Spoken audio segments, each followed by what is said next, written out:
අම්මට දැනෙන්නේ නැහැ කිව්වා. නේ.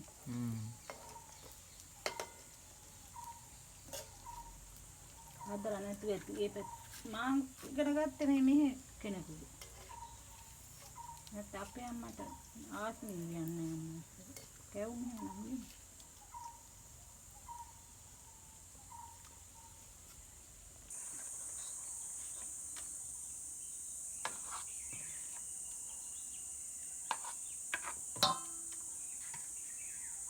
නැස්සෝ හරි.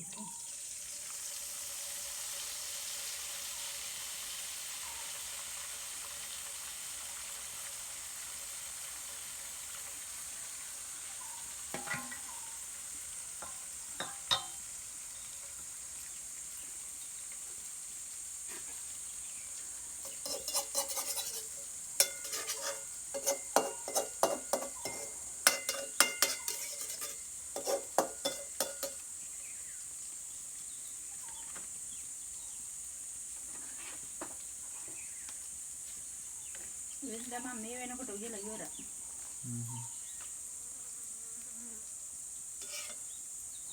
අද පොල් කටු හොයන්නයි ඊගොරයි. එයා නාන්න ගිහින්.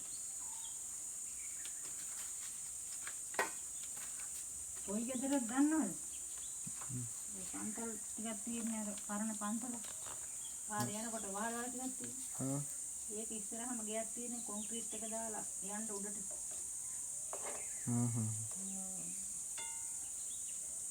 මං හරි වෙලාවට ගියේ. එතකොටම නාගෙන එනවා. එනකොටම නාගෙන එනවා. එයා නිමල් බණ්ඩාරට මේ මල්ලිට කතා කරා. එතකොට එයා තමයි කි 5 විතර එනකොට එනවා කියලා. ඒ වගේම අර මේකෙන් මේ අර කොළ වලින් තමයි ගන්නෙ මේකනේ. ඔව්. ඒක අරගෙන මිරිකලා ඉන්නවා. කොළ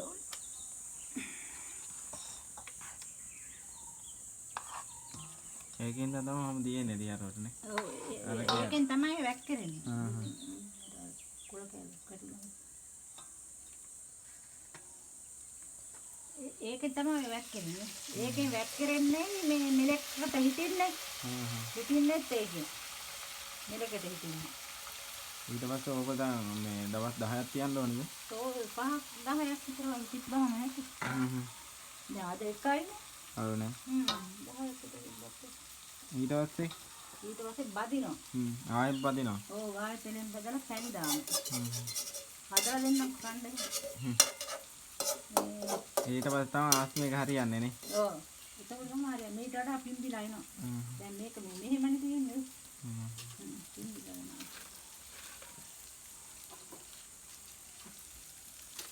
දැන් මේක කල්ලා. නා නේද පොල්ලේ. නා ඒක කිව්වේ. ඒක ගණකම තමයි දෙන්නේ. ගණකමට හදන්න කියන්නේ ආයෙ පොල් කිරි දාන්න ඕනද නෑ? නෑ. මෙතන වක් කරනකොට මේක වැඩි වෙනවා.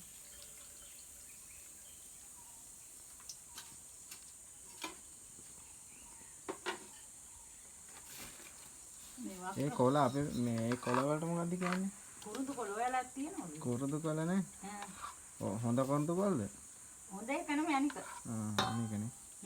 දවුල් කුරුදු කියන්නේ. ඔයාලකට තියෙනවද? මම නම් දන්නේ නැහැ. ඔය තියෙනවද? ඔය කොළ වැන්නලා තියෙන්නේ. ඔව් නේ. මම ඔය ගෙනා කොයි තිබුණේ මොන තමයි.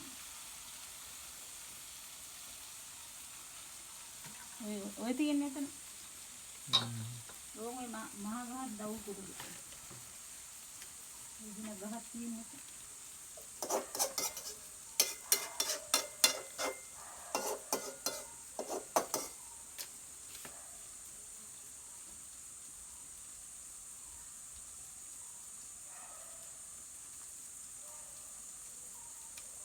පිටියේ පිටිය එකක් තියෙනවා කියන්නකො එළියේ.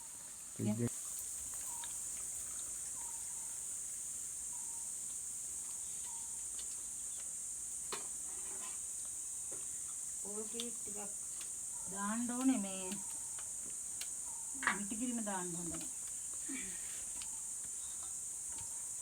එතකොටත්